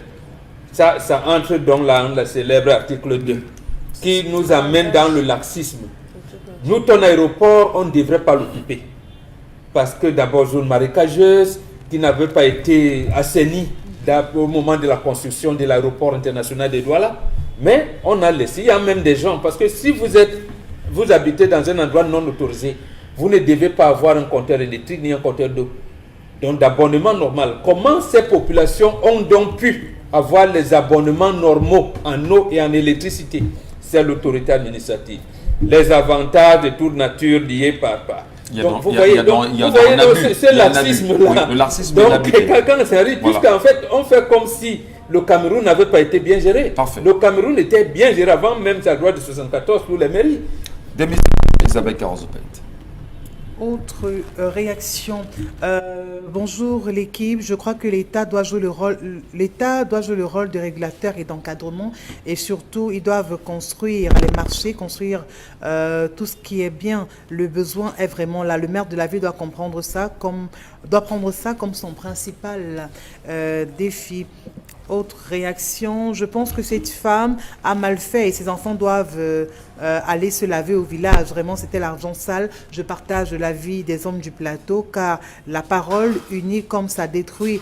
Aussi, c'est mieux de faire avec ce qu'on a que de mettre la main où il ne faut pas et envier les choses d'autrui. Autre réaction, tout est réparable, il faut y croire. La fille est sur la bonne voie. Christian Kamgen depuis Douala. Ce n'est pas un problème de croyance, c'est un problème de connaissance. Au sujet des amendes, tant que nous n'allons pas entrer dans l'ère de la dématérialisation, les choses seront toujours dans une telle anarchie. Parfois, chaque agent a un carnet de reçus remis par un chef influent, alors que c'est le contribuable. Alors que ce que le contribuable paye n'entre pas dans les caisses de l'État. Non, la mafia, c'est ce que je venais de dénoncer. Puisque le sous-préfet ne peut pas dire aux gens qui occupent l'emprise de la voie publique que non, comme vous avez payé, vous payez 100 francs. Ils passent donc par les services de la mairie en complicité. C'est pour ça que ceux qui sont au marché, ils savent qu'ils doivent payer. Mais les autres, ils reçoivent quand même les reçus que vous ne verrez nulle part dans les caisses de la mairie. Voilà. Donc ça va par les routes dérobées vers le sous-préfet. On va marquer une petite pause. C'est pour ça qui a amené même le préfet des autorités du littoral à piétiner la circulaire de M. Sadi. Ça me rappelle encore en 2017. Allez, merci à vous, Mohamed Gan. On va marquer une petite pause. On ira retrouver Sorepco dans un instant sur ce plateau. Mais avant Sorepco, une question évidente est à poser. Qui sont ceux qui manipulent l'information aujourd'hui au Cameroun, notamment sur les réseaux sociaux? Après les images qui ont défilé et qui ont fait le tour de la toile avant-hier, montrant d'ailleurs des jeunes qui ont été happés dans un appartement ici à Douala, notamment au quartier Bonamoussadi, on s'est rendu compte que dans ces images s'y trouvaient bien sûr des gendarmes. Et les Camerounais ont d'ailleurs à travers la toile fait entendre leur courroux en demandant à ce que ces gendarmes soient arrêtés, maintenus justement et auditionnés. D'aucuns nous ont fait savoir au courant de la journée d'hier que ces gendarmes devraient en réalité ce matin être conduits au niveau du CEMIL. Eh bien, des informations jusqu'à présent ne confirment rien en ce qui concerne l'arrêt ou la mise aux arrêts, bien sûr, ces gendarmes. Au-delà de cette question, souvenez-vous des images qui ont défilé avant-hier où l'un des chauffeurs du MINDEF était, on va dire, indexé dans une affaire, dans un quartier là-bas à Yaoundé, où il aurait envoyé des militaires se saisir d'un individu sauvagement tapé. Alors, jusqu'à présent, on laisse entendre que le MINDEF aurait demandé à ce que ces derniers soient bien sûr mis aux arrêts et auditionnés. On ne parvient toujours pas à vérifier ces informations. Quel est, bien sûr, on va dire, l'objectif à manipuler l'information et surtout à distraire plein de Camerounais? Restons vigilants, madame, messieurs, quoi qu'il en soit, avant de publier quoi que ce soit sur les réseaux sociaux, prenez toujours la peine de vous rassurer que les sources sont fiables. Constille Lamine est avec nous ce matin, bonjour. Alors bonjour Michel, bonjour nos nombreux téléspectateurs et bonjour à tous les clients et partenaires du concept Salaka. Pourquoi le concept Salaka? Parce que c'est le concept Salaka qui assure depuis pratiquement plusieurs années la communication commerciale d'un poids lourd de la quincaillerie au Cameroun, d'un poids lourd de la quincaillerie en Afrique et même dans le monde. Il faut le rappeler, c'est bien entendu les quincailleries Sorepco. Parce que les gens qui nous regardent du côté bien sûr des États-Unis, de la France et du Canada, quand ils sont au Cameroun, la destination qu'ils empruntent avant de faire quoi que ce soit, c'est d'aller dans les magasins Sorepco et de toucher du doigt les réalités commerciales présentées par le concept Salaka dans cette émission. Et parlant bien sûr des réalités commerciales présentées par le concept Salaka, il y a bien entendu cette grande vente promotionnelle des carreaux. On peut d'ailleurs le constater à travers ce décor. Ah ben oui, un autre décor sur ce plateau. Ces carreaux grand format sont des carreaux de très bonne qualité. Ces carreaux grand format sont les carreaux carreaux d'origine. Ces carreaux grand format sont des carreaux qui ont du mal, bien sûr, à se dégrader. Ces carreaux grand format sont des carreaux faciles à nettoyer. Ces carreaux grand format, vous les retrouverez dans les magasins Sorepco jusqu'à la fin du mois de septembre à des prix vraiment les plus bas. Ceux qui ont besoin d'embellir leur maison, ceux qui ont besoin de revertir leur maison, ceux qui ont besoin des carreaux de qualité supérieure, alors rendez-vous dans les magasins Sorepco. C'est parce que c'est dans ces magasins-là que vous avez des prix promotionnels. C'est dans ces magasins-là que vous avez pas mal d'avantages. C'est dans les magasins Sorepco que vous avez la garantie au niveau des carreaux. Oui, n'achetez plus des carreaux n'importe où. N'achetez plus des carreaux n'importe comment parce que vous n'êtes pas n'importe qui. Alors rendez-vous dans les magasins Sorepco. Il y a la qualité en matière de carreaux. Là, c'est l'extérieur de nos carreaux. Regardez bien sûr le derrière. Regardez l'épaisseur de ces carreaux, chers téléspectateurs. Regardez bien sûr le design. Regardez bien sûr le derrière de ces carreaux, parce que le carreau commence également par le derrière, et bien entendu parce que c'est ça qui permet d'adhérer bien sur le sol. Raison pour laquelle vous avez bien sûr la possibilité d'aller dans les magasins Sorepco. Ceux qui n'ont pas assez d'argent, qui ont besoin des carreaux, rendez-vous chez Sorepco, parce que Sorepco, c'est la qualité en matière de carreaux, et en plus de la qualité, il y a les prix les plus bas dans les magasins Sorepco. Nous allons tout de suite commencer la vente de ce matin par, bien sûr, cette première image sur laquelle vous retrouverez un avantage exceptionnel. Vous achetez 600 mètres carrés de carreaux. Oui, ceux qui ont les immeubles, ceux qui ont les grands bâtiments, ceux qui ont les grandes surfaces, 600 mètres carreaux, c'est rien. Ah ben oui, on peut acheter même 1200, 1800 mètres carrés. Plus vous achetez, plus vous recevez les cuisinières de marque Nexus 4 foyers qu'on vous donne gratuitement. C'est le seul magasin, c'est la seule quincaillerie au Cameroun qui vous permet de gagner et de recevoir gratuitement une cuisinière 4 foyers quand vous achetez 600 mètres carrés de carreaux dans n'importe quel magasin Sorepco. Les numéros de téléphone, vous les avez. Passez vos commandes, appelez dès à présent et commander des carreaux de qualité dans les magasins Sorepco. Alors ceux qui ont besoin plutôt de 300 mètres carrés de carreaux, je n'ai pas une grande maison, je n'ai pas un immeuble, mais j'ai besoin de mettre des carreaux au sol, j'ai besoin de mettre des carreaux au mur, je veux mettre des carreaux sur la barrière. Alors rendez-vous dans les magasins Sorepco, achetez 300 mètres carrés de carreaux à un prix très très bas et recevez 25 sacs de ciment colle. Oui, imaginez, 25 sacs de ciment colle qu'on vous donne gratuitement. C'est énorme. Il n'y a que les magasins Sorepco qui vous permettent d'avoir 25 sacs de ciment colle gratuitement quand vous achetez 300 mètres carrés de carreaux grand format. Je précise, ce sont les carreaux grand format qui sont en promotion dans les quincailleries Sorepco. Et quand on parle bien sûr de grand format, c'est les carreaux 40 par 40, 50 par 50, 60 par 60, 80 par 80, au-delà même de 80 par 80 dans les quincailleries Sorepco. Nous restons toujours dans la promotion cette fois-ci pour prendre les quantités de 150 mètres carrés. Oui, parce que ce Sorepco, quelle que soit la quantité, vous gagnez. 150 mètres carrés de carreaux achetés sur Sorepco, vous recevez gratuitement une centrifugeuse neuve dans le carton pour ceux qui ont besoin de 50 mètres carrés, de 150, de 100 mètres carrés et même 25 mètres carrés de carreaux. On gagne, on reçoit quelque chose gratuitement dans les quincailleries Sorepco. Les carreaux de qualité, les carreaux d'origine, les carreaux avec garantie, les carreaux grand format, c'est uniquement dans les magasins Sorepco. Mototenye Sengaleba Tatan, Basango na Banyango, Bignon Alande au quincaillerie Sorepco. On vous a très bien compris ce matin, comme l'accoutumée, avec ces ventes que vous faites sur ce plateau à chaque fois. Et merci à ceux qui vous font confiance. On va également le dire ce matin, depuis pratiquement 48 heures, le monde est sous l'émoi après l'assassinat du président, on va dire haïtien. Le président Jovenel Moïse a été assassiné dans la nuit du mardi à mercredi par des hommes armés dans sa résidence. Les réactions internationales n'ont pas hésité, bien sûr, à se multiplier, tandis que le Premier ministre haïtien a déclaré, souvenez-vous, l'état de siège. Et mercredi, hier soir, les autorités ont annoncé que 4 mercenaires impliqués dans le crime avaient été tués et 2 autres, bien sûr, arrêtés, bien sûr. Alors, on va se demander quand même, Haïti, première république noire, peut encore connaître de telles réactions, de tels comportements. Bonbon Bengan, en 30 secondes, vous aussi, vous aviez entendu, vous avez appris le décès, on va dire brutal, du président haïtien. Qu'il Qu'est-ce a- qui peut bien expliquer ce type d'assassinat, à votre avis? Depuis Toussaint l'ouverture, les Américains, les Occidentaux ne veulent pas laisser ce pays stratégique en paix. C'est comme la République centrafricaine. Donc on est là dans une situation de non-État. Et pour comprendre ces enjeux géopolitiques, il faut lire le livre de Bobby Wright, La personnalité raciale et psychopathe et autres essais. Et Basson l'a dit, il le dit régulièrement depuis une dizaine d'années. Si vous ne comprenez pas ce qui est dans la tête de l'homme blanc, vous allez faire le mauvais calcul.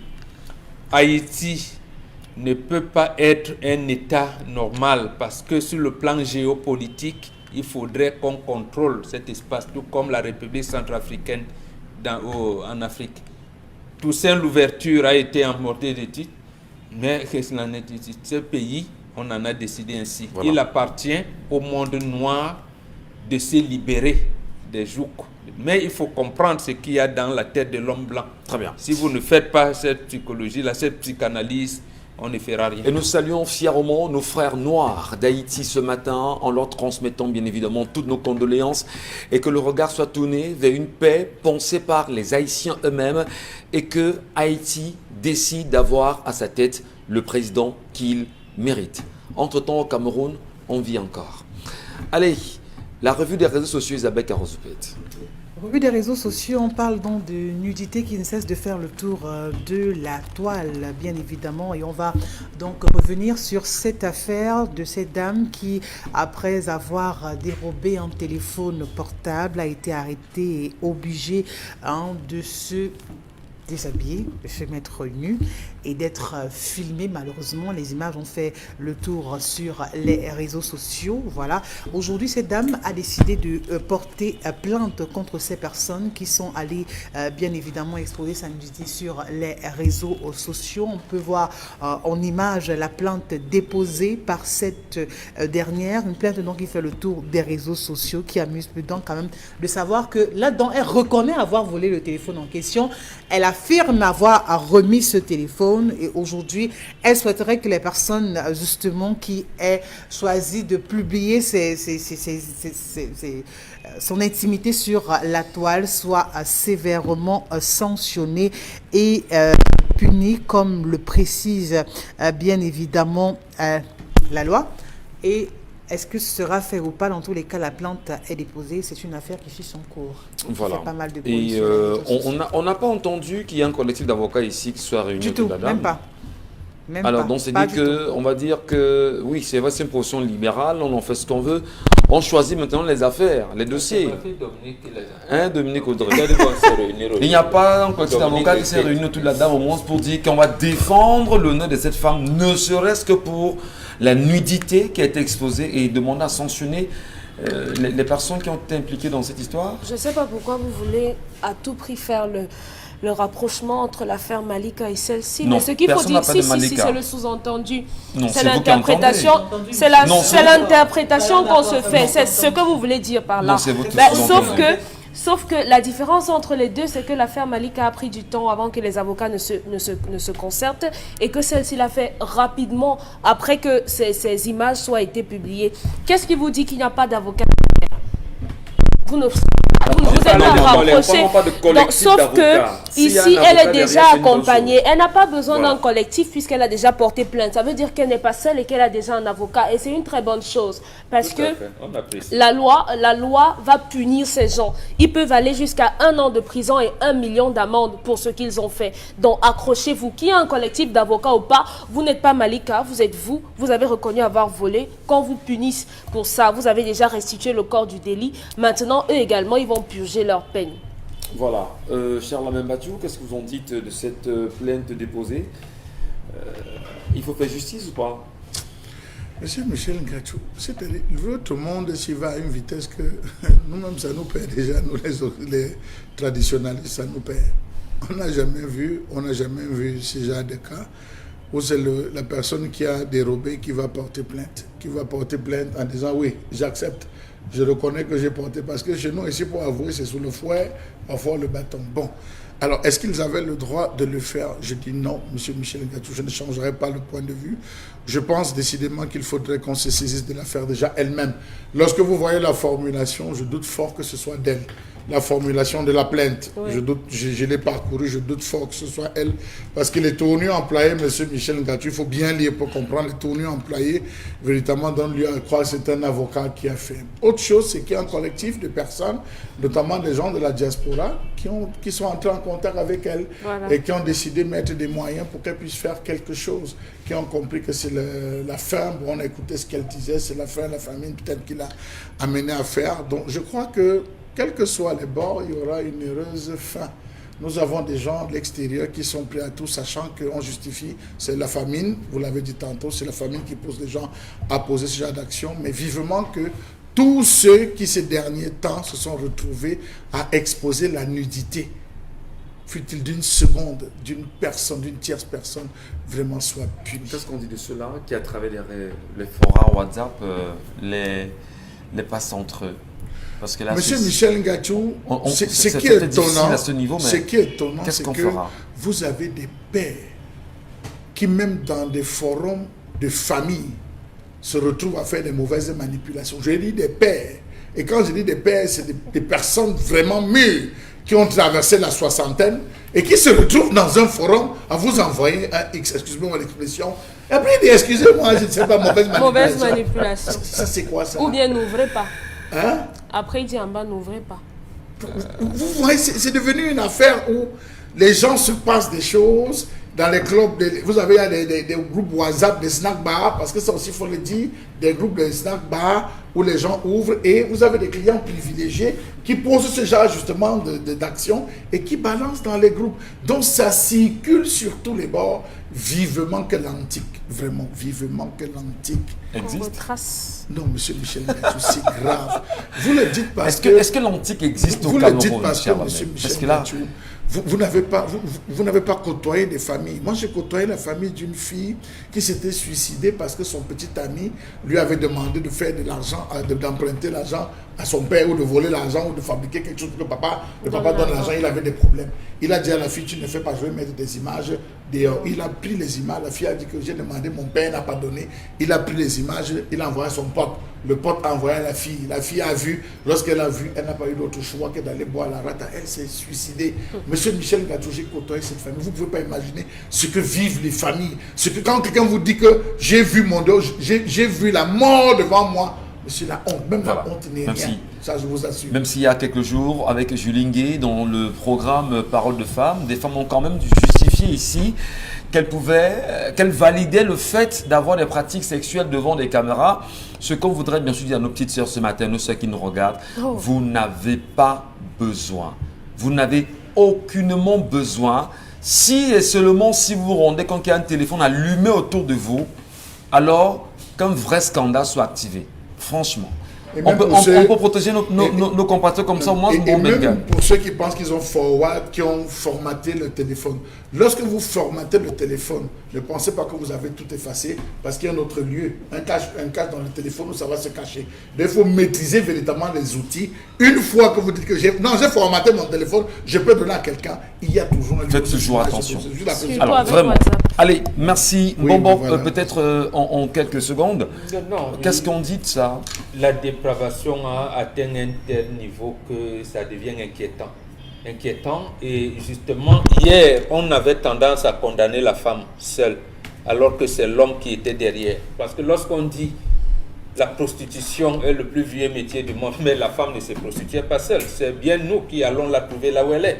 Et nous lui proposons de payer ses services. Et pourquoi on tendait à sataniser la femme seule?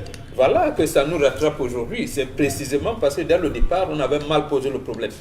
Donc, et on n'avait pas posé le problème en condamnant l'homme qui va trouver la feuille au poteau. Donc, aujourd'hui, on a donc pris cela. Siècle après siècle, on a pensé qu'on était au-dessus de la société. Voilà. Et ça nous rattrape. Il faut les condamner les gens Absolument. qui se permettent de telles déviances. Il faut bien sûr, oui, Isabelle Carole, Michel, dire rapidement. aux femmes qu'il ne faut pas envier. Parce que c'est aussi ça d'abord.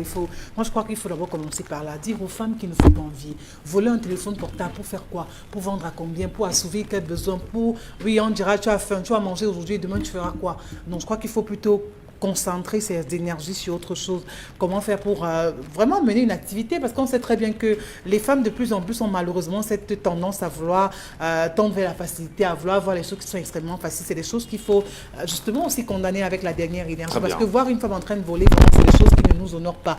Mais maintenant, par la suite, on condamne aussi le fait de publier des images sur des réseaux sociaux, encore qu'on parle quand même d'une femme, mais le corps de la femme, on sait très bien ce que ça vaut. Merci beaucoup Isabelle Carole. Hier soir, alors que j'étais en pleine émission avec l'émission Vie de ton sac, sur l'antenne Radio Equinox, j'ai posé des questions aux Camerounais. Où est la ministre de la promotion de la femme et de la famille? Ne serait-ce que pour l'éducation, ne serait-ce que pour sensibiliser, ne serait-ce que pour interpeller, ne serait-ce que pour parler aux femmes, ne serait-ce que pour dire aux populations, attention, c'est proscrit, c'est pas... Vous aimez provoquer. Non, comment la provoquer? Elle est mise, pourquoi Moi, bon j'aime Bengal? vous citer ici, même les internautes disent bon, tu reviens sur les mêmes choses.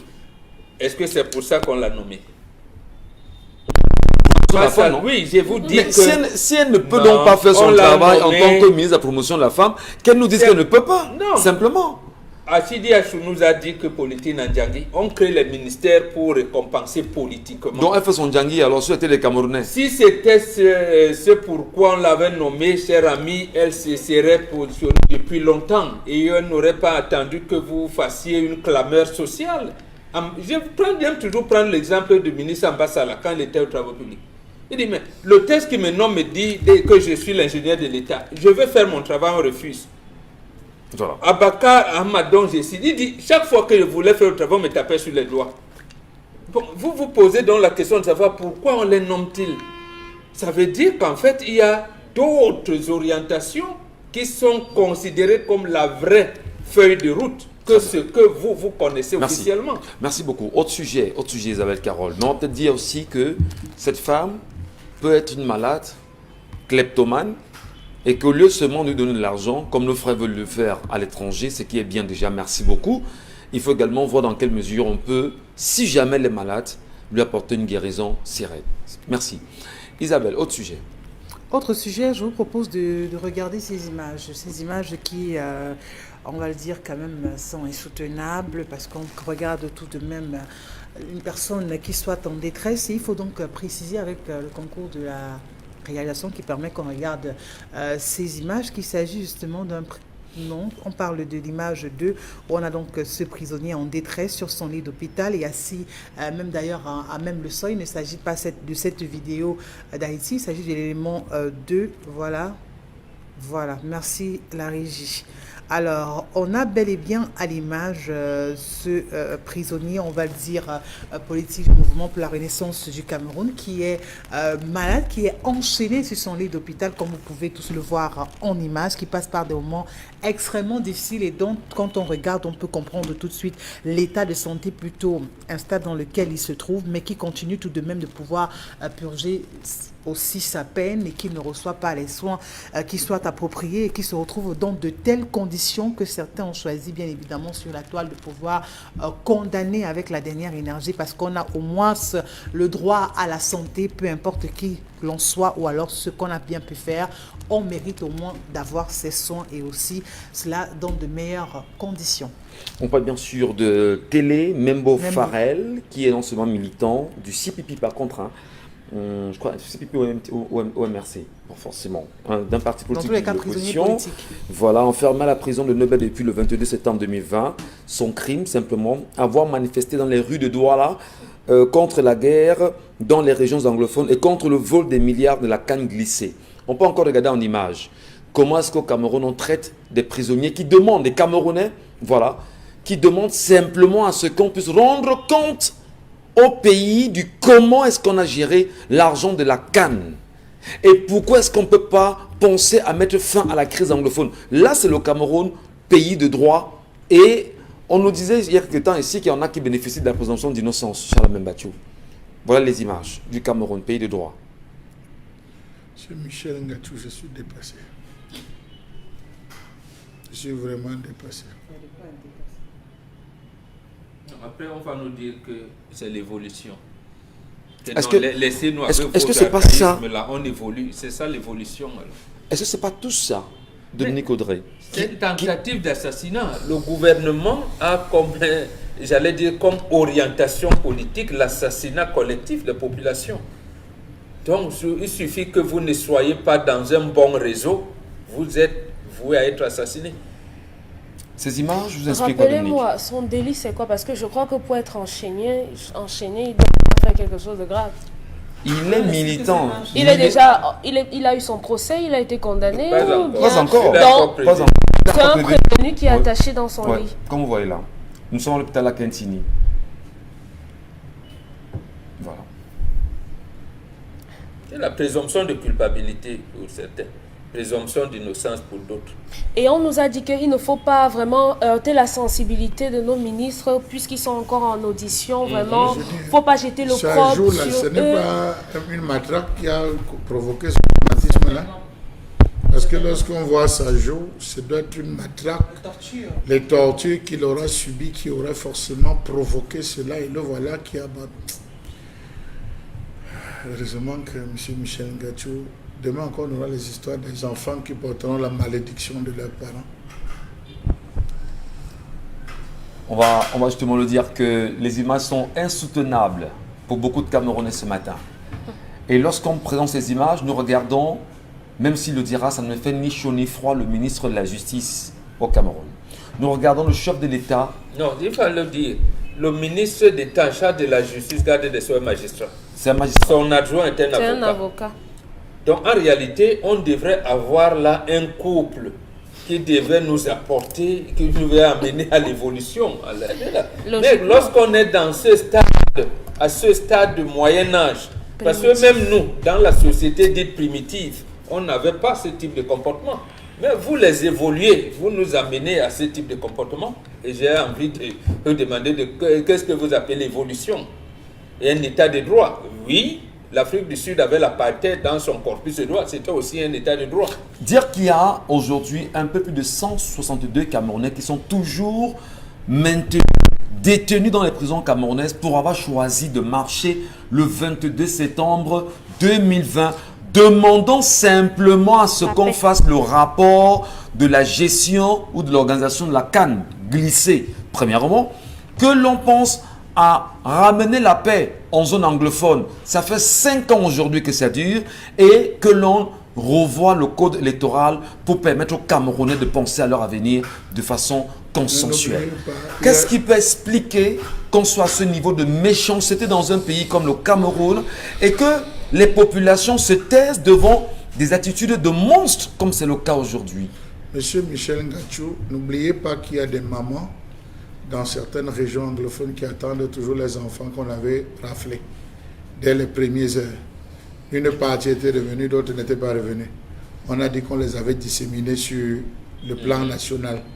On est toujours en train de rechercher ces enfants, ne l'oubliez pas. Pourquoi le Camerounais se tait devant de pareilles situations? Les mamans là Ils ne ne font se que taisent parler, pas. ne se taisent Est-ce pas. qu'ils se taisent? Oui, ne pas se taire, vous devez dire, Oui, ils se saisissez taisent les pas. médias, faites-vous entendre, quel que soit Mais le ils problème, se font dénoncez déjà à entendre. à fond. leur niveau aussi. Il faut dénoncer à fond, il ne faut même pas se... Dénoncer parce que- à Ils le fond. Comment? ils le font, monsieur Michel. Tous les Ngatou, jours, allez ils le voir font. comment les militants du Regardez sur la MRC sur toile, les oui. carcasses. Regardez ma pilon, la maman là.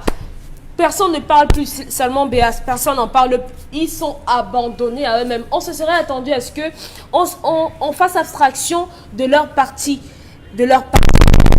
La revendication portant sur le nord-est et le sud-ouest concerne tout le monde parce que de quelque façon que ce soit, on a des ramifications à cet endroit-là. On se serait attendu à ce que tous les Camerounais se sentent solidaires. On n'a pas demandé aux gens d'entrer au MRC, mais juste de dire nous voulons simplement la paix à cet endroit-là. Peut-être votre code électoral, votre canne, machin et tout ça, vraiment ça ne représente rien si les gens sont en train de mourir. C'est tout ce qu'on attendait. Même pas un hashtag Et ce jeune homme, Dominique Audrey.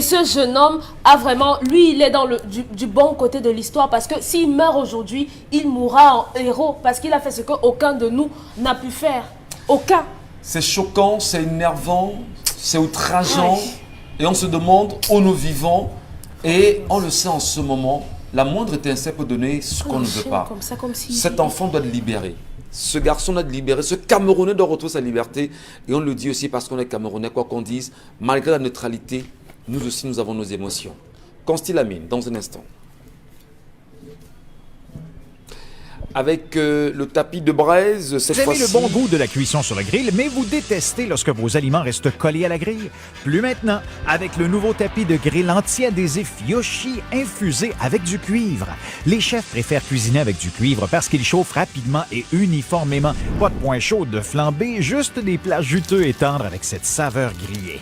Et puis le grill reste propre. Et regardez, des marques de grill parfaites en plus. Incroyable! Il est presque impossible de nettoyer un grill recouvert de fromage, mais le tapis anti-adhésif Yoshi rend le nettoyage facile. Griller du poisson feuilleté et tendre, facile à retourner. Des burgers juteux qui ne sont pas émiettés. Et regardez ceci, oignons grillés, poivrons, champignons, pommes de terre, rien ne passe entre les mailles avec le tapis. Il vous permet de griller vos aliments de façon uniforme et le grill reste propre. Ces grilles de camping sont dégoûtantes. Avec notre tapis anti-adhésif, les aliments ne touchent pas à la grille. Utilisez-le au four, au fond de vos plats. Ils resteront propres et les aliments ne colleront pas et glisseront comme par magie. Et il est lavable au lave-vaisselle.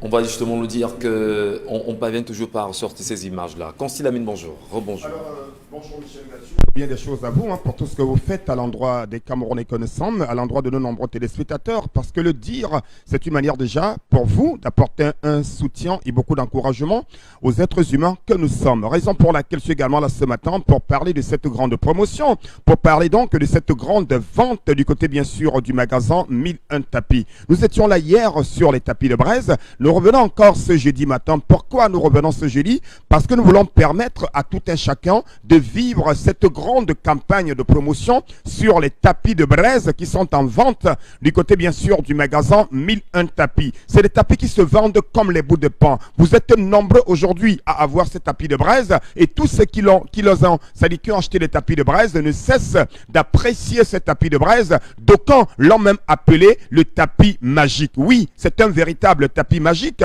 parce qu'il permet de faciliter la braise. Le tapis de braise qui se présente à l'instant à l'écran que voici est un élément de cuisine très important, donc chacun devrait l'avoir. Que vous soyez restaurateur, que vous soyez hôtelier, que vous soyez particulier, que vous soyez un braiseur dans la rue ou alors un braiseur à la maison, il est important d'avoir ce tapis de braise. En ce moment, il peut être vendu à tous ceux qui nous regardent en ce moment, que vous soyez à Bafoussam, que vous soyez à Loum, que vous soyez à Penja, que vous soyez à Tico.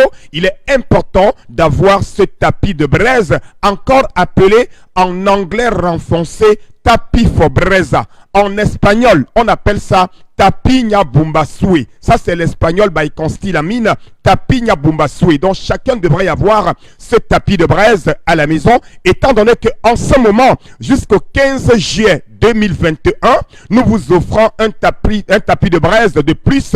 Quand vous achetez un tapis de braise, on vous donne le second gratuitement. Oui, ce n'est pas un poisson d'avril, ce n'est pas une blague, c'est une grande réalité commerciale. Les numéros de téléphone, et vous les aurez encore au bas de l'écran. Appelez ce numéro de téléphone, passez vos commandes dès à présent. N'attendez pas la fin de la promotion, n'attendez pas la fin du stock, parce qu'il y a un stock qui est très très limité sur cette grande promotion. Vous achetez un tapis de braise au prix de 10 000 francs. Le second tapis de braise vous est donné gratuitement. Les numéros de téléphone, vous les avez. Et ce soir, à partir de 18h30, nous allons faire une démonstration de ce tapis de braise du côté, bien sûr, de Coton, au carrefour des immeubles. C'est au resto et beignet de Gaël qui va nous permettre de faire une démonstration sur ce tapis de braise ce soir, dès 18h30 à Coton, carrefour des immeubles. Démonstration, venez voir d'ailleurs la démonstration au resto et beignet de Gaël. C'est à Douala au Cameroun. Merci, ne l'oubliez pas. Un acheté, le second vous est donné gratuitement au prix de 10 000 francs. Merci beaucoup. Merci infiniment, Consti Lamine. Et bien là, madame, messieurs, on a terminé pour l'édition de ce matin. Nous allons vous quitter en prenant rendez-vous avec vous demain lorsqu'il sera 10h sur notre antenne. Mais surtout, en partant, nous allons bien sûr le dire au peuple camerounais ou encore au gouvernement camerounais. Ne faites pas croire aux Camerounais que l'équilibre de la terreur est ce qu'il faut pour qu'on puisse revenir à la paix entre nous. Merci à la réalisation. Dalastiana et Sédek Chounan étaient à nos côtés. À demain 10h.